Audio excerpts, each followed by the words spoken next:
بسم الله الرحمن الرحیم زموږ ستاسو نن ورځ درس پر انزر ټاپ کې الاستریشن ګروپ دا لومړنی کمانډ د پکچر ډیر ساده موضوع ده کولی شو د ده په مرسته د ډاکومنټ ته یو تصویر راولو حتما ضرورت کیږي چې چېرې تاسو یو څه لیکئ د موضوع د لا ښه تشریح لپاره تصویر نو تاسو کولی شئ تصویر د پکچر کمانډ په ذریعې راولئ داسې کې یو پکچر لرو بل آنلاین پکچر په پکچر کې هغه تصاویر چې ستا پر کمپیوټر کې دي آنلاین پکچر بیا له انټرنیټ څخه لومړی راځم پر دې پکچر سره زه کلیک کوم کلیک مې پرې وکړم اوس ما لوی تصویر چیرته ده تیره انتخاب کړه زه ورته یم چې تصویر ما سره پر ډیسکټاپ کې ده په فوټو په نامه فولډر کې یا هم راوشم دغه تصویر ما انتخاب کړ پر انزرټ سره زه کلیک کوم بولانی تصویر ده نو اټومیټیکلی هغه تصویر تاسو ته دلته راغی بک سپیس کوم مطلب تصویر ډیلیټ شو انزرټ ټاپ پکچر راځم داسې کې بل تصویر انتخاب کوم کوم یو چې ستاسو خوښی فوټو فولډر کې زه دلته راځم یو تصویر ما انتخاب کړ دغه یو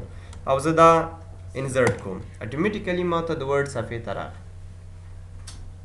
همدارنګه ځینې خلک له د مشکل سره مخې تصویر صفحې ته راوړي خو مګر دا له یوه سایې څخه بل سایې ته نه موف کېږي نه خوځېږي د ده لپاره به تاسو راشئ د تصویر تر څنګ چې کوم بټن ده پر هغه بټن به کلیک وکئ او داسې کې یو اپشن واخلئ که چېرې تاسو هر یو واخلئ بعد له هغه به تصویر تاسو سره هر سایې ته موف کېږي او خوځېږي همدارنګه تاسو کولی شئ د ده په ذریعې سره دا تصویر غټ وړوکي کې ریسایزینګ هینډلز په ذریعې سره تصویر غټولی او وړوکی کولی شئ که چېرې له کونډ څخه یې ونیسئ ارتفاع او عرض یې دواړه په مساوي اندازه غټ وړوکي کېږي خو مګر که چېرې تاسو له دزي یا هم له دزي ونیسئ بیا یوازې یا ارتفاع یا هم عرض وړوکي او غټ کېږي د ده په مرسته هم ته کولی شئ تصویر تاو راتاو کړي کوږې کې یا هم بیرته سیده کړي بک سپیس تصویر لاړه ختم شو د آنلاین پکچر په ذریعې دلته به تاسو کلیک وکئ سرچ انجن درله راځي پر هغه ځای کې چې ستاسو د څه شي تصویر پکار ده تاسو یې نوم لیکئ او د هغه تصویر تاسو ته اټومیټیکلي راځي خو مګر په دې شرط سره چې کمپیوټر مو له انټرنیټ سره وصل اوسي اوس داسې کې سرچ کیږي داسې کې زه لیکم مثلا زه غواړم د افغانستان په اړه یو تصویر ولرم د افغانستان د بیرغ په اړه ما انټر کړ اوس اټومیټیکلي د افغانستان د بیرغ په اړه هغلته په انټرنیټ کې سرچ کیږي او کوم اړوند تصاویر چې اوسي هغه ما ته ډایرکټ راځي دې کې که چېرې تاسو هر تصویر انتخاب کوئ پر انزرټ سره تاسو کلیک کوئ هغه تصویر ستاسو ډایرکټ صفحې ته راځي نو د ده په مرسته د انټرنیټ څخه تصویر راوستی شي بیرته راځم د ډیسکټاپ له سایې څخه یو تصویر اخلم او دا زه انزرټ کوم تاسو وګورئ کله چې تاسو تصویر واخلئ او په تصویر سره مو کلیک کړئ یو ټاپ خلاصیږي د پکچر ټولز په نامه سره فارمټ چې پر صفحه کې کلیک کوئ هغه به نه خو مګر که چېرې تاسو په تصویر کلیک کوئ هغه به راپیدا شي پر دې کې لومړنی دی ریموو بیکګراوند تاسو وګورئ په دې تصویر کې یو موږ ابجیکټ لرو چې دغه باز د ایګل ده او یو شاته بیکګراوند دی د ریموو بیکګراوند په مرسته شاته هغه کوم بیکګراوند چې دغه له منځه وړی شي تاسو وګورئ هغه سایې چې دغه ګلابي رنګ یې تقریبا اغوستی مطلب دا سایې ریموو کېږي ختمیږي د باز دغه سایې هم راغستې نو زه ورته یم چې مارک ایریا ټو کیپ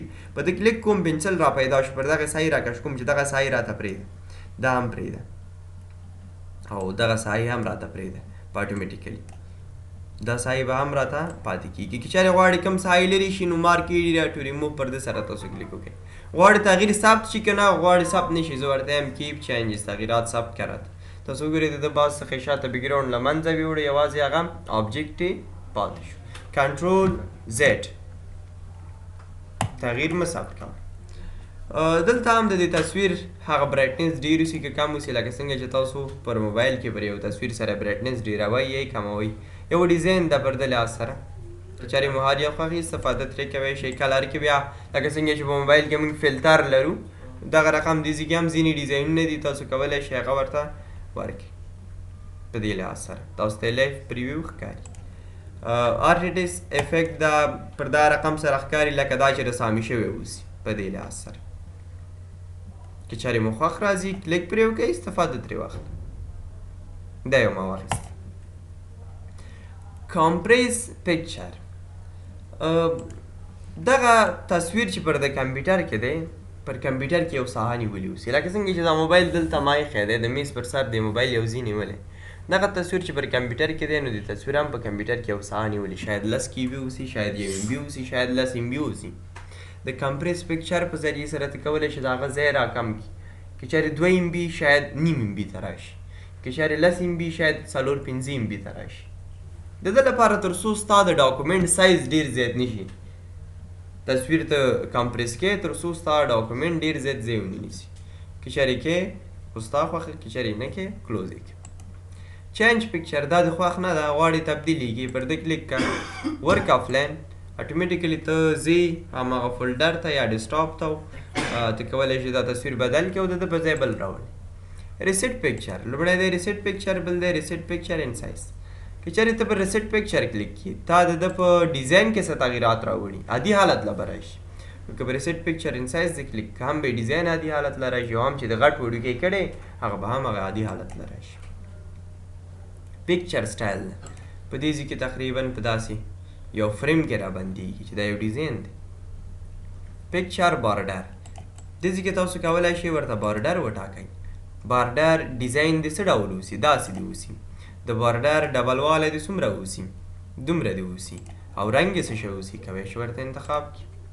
پکچر افیکټ کې پریسیټ تقریبا دغه رقم ډیزاینونه دي، استفاده ترې کولی شئ. شیډو سیوری پیدا کړئ، شیډو سیوری ته وایي، ریفلیکشن بیا انعکاس ته وایي. تاسو وګورئ لاندې به له ده څخه یو انعکاس را پیدا شي. ګلو بیا د وریځ رقم پر شکل کې بندېږي په دې لحاظ سره. ساډ افیکټ دغه ډیزاین ته ساډ افیکټ ویل کېږي. تاسو وګورئ زیاتره تصاویر به تاسو په دې ډیزاین سره لیدلي، دې ته ساډ افیکټ ویل کېږي. چېرې د خوښې استفاده ترې کوی شي. باول دا هم تقریبا په یو فریم کې را بندېږي، ډیزاین ده، او 3D روټیشن په 3D رقم ته درته وښکاري پر دې لحاظ. چېرې د خوښې استفاده ترې کولی شي. پکچر لیاوټ پر یوه سمارټ آرټ کې درته باندې. سمارټ آرټ د راتلونکې ورځ درس ده چې کولی شو تصویر او همدارنګې لیکل هم راولو. که چېرې د خوښې دې ځای کې چې د هر ډیزاین په کار وي، تاسو وګورئ ټیکسټ تر څنګ سایې ځای هم درکوي د لیکنې لپاره. تاسو کولی شئ چې په تصویر داخل یا هم تر څنګ لیکل وکړئ. تاسو کولی شئ د بلې لارې هم په تصویر کې لیکل ترسره کړئ. لومړۍ طریقه دا ده چې تاسو راځئ ټکس باکس ته او د تصویر پر مابین کې تاسو ټکس باکس رسموئ. ډرا ټکس باکس په دغه ساحه کې ما ټکس باکس رسامي کړ او ټکس باکس یې دلته ورته وایم چې نو آوټلاین نو فیل. زه کولی شم په دې کې لیکل ترسره کړم.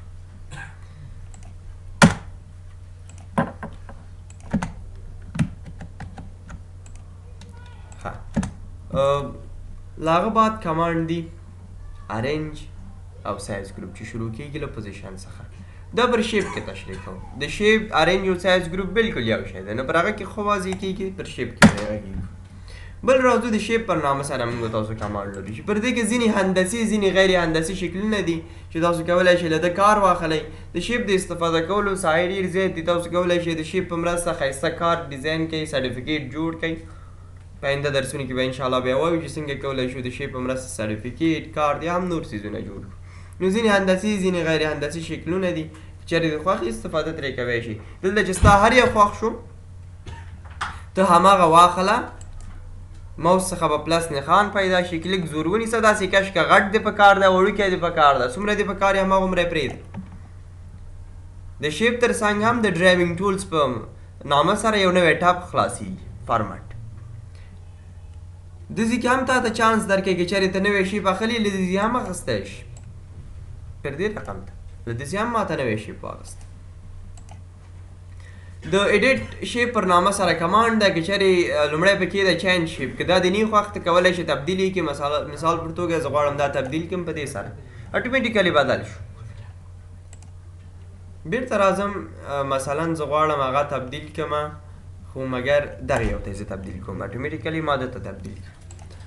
ایډیټ پوینټ پر نامه کمانډ لرو. کلیک پرې وکړئ، دلته تور نښانونه را پیدا کېږي. تاسو کولی شئ دغه تور نښان کلیک زور ونیسئ، داسې راکش کړئ او شیپ ته یو خاص شکل غوره کړئ. کله چې تور نښان باندې تاسو کلیک کړئ تر څنګ یې دلته دوه نښانه نور را پیدا کېږي. د دې په مرسته هم ته کولی شئ چې دغه رقم شیپ ته یو خاص شکل یا هم یو خاص ډیزاین ورته ورکړئ په دې لحاظ سره. دا هم زه راخلمه داسې مې او شیپ یو خاص شکل او یو خاص ډیزاین ځان ته غوره کړئ. بېرته انتخاب کوم، بیک سپیس له منځه مې یوړه، ډیلیټ مې کړم.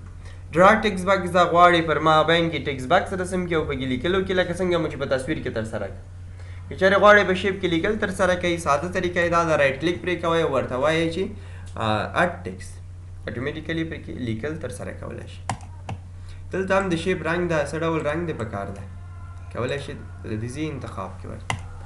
شیپ فیل څه ډول رنګ دی پکار ده، دا هم ډیزاین ده، رنګ ده تقریبا، او دلته هم ته کولی شي شیپ داخل ته یو رنګ ورکړي.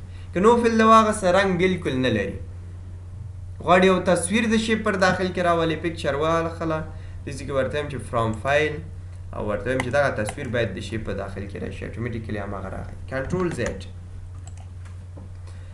ګریډینګ کې بیا دلته نور ډیزاینونه دي، او په ټیکسچر کې هم هغه رنګه تختې چې اوسي هغه رقم ته ډیزاینونه دي، که چېرې د خوښې استفاده ترې کوی شئ. شیپ آوټلاین دغه بارډر یې ده، غواړي څه ډول رنګ ولري.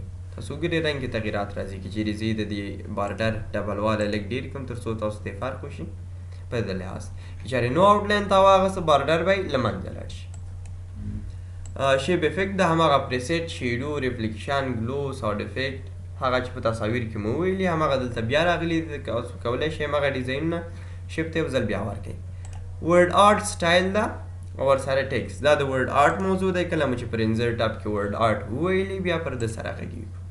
نو راځو ډایرکټ ارنج ګروپ ته او سایز ګروپ ته، چې ما ویلي د تصویر او د شیپ د دواړو ارنج او سایز ګروپ کې څه فرق نشته، پر شیپ کې ښه واضح کېږي، نو پر ارنج سره غږیږو. پوزیشن ده، د صفحې په کومه برخه کې دی دا شیپ پکار ده، هملته به درته لاړ شي.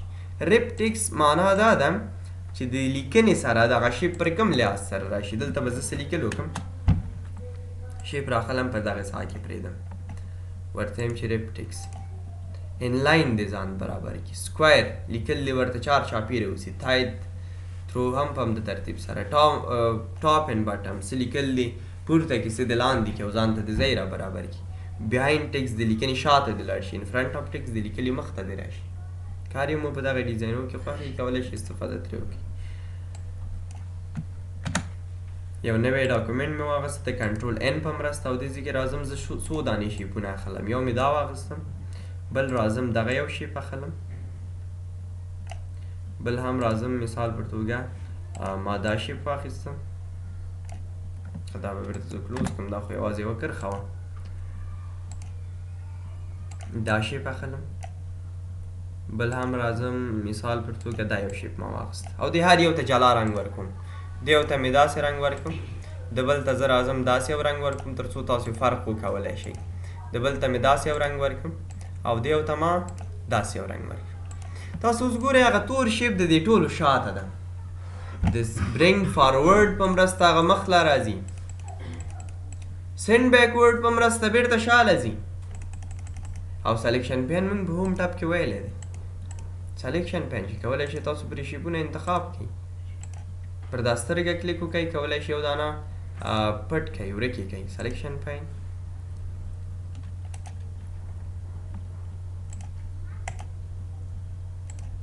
سلیکشن پین، نو پوهېږم چې څه ګلیچ کوي نه راځي، خو دنده یې هم هماغه ده چې تاسو کولی شئ شیپونه انتخاب کړئ. الاین ده، د الاین په مرسته کولی شئ ټول شیپونه سره تاسو برابر کړئ. یوه سنډې د کنټرول بټن په نیولو سره به تاسو ټول انتخاب کړئ، بعد له هغه الاین ته راشئ. الاین لیفت چپ طرف سنډې د ټولو تاسو برابرول غواړئ، الاین سنټر مابین سنډې برابرول غواړئ، الاین رایټ ښی طرف سنډې د ټولو برابرول غواړئ که نه، الاین ټاپ او میډل او باټم هارزنټلي او ورټیکلي، افقي ډول او عمودي ډول، ټاپ باټم هر یو تاسو کولی شئ چې ترتیب کړئ. د ګروپ په مرسته هم تاسو کولی شئ له ټولو یوه شیپ برابر کړئ، ټول به انتخاب کړئ، ګروپ ته راشئ، په ګروپ کې ولې وایئ چې ګروپ، اوس د دې ټول یوه شیپ جوړ شو چې یوه خوځوم ټول به راسره خوځي. بیرته راځم ولایم ان ګروپ، ټول جلا جلا شو. بیرته د روټریټ په مرسته هم ته کوی شي دا تاو راتاو کړي، دلته هم تا ته چانس درکړی او دلته یې کمانډ هم راغلی، او دې ځای کې هم سایز ده، ته کولی شي سایز یا ډېر کړي یا یې کم کړي. تاسو کولی شئ د ریسایزینګ هینډل په ذریعې سره هم دا کار ترسره کوئ، او د دو کمانډو په مرسته هم تاسو کولی شئ چې دغه کار ترسره کوئ. دا و شیپ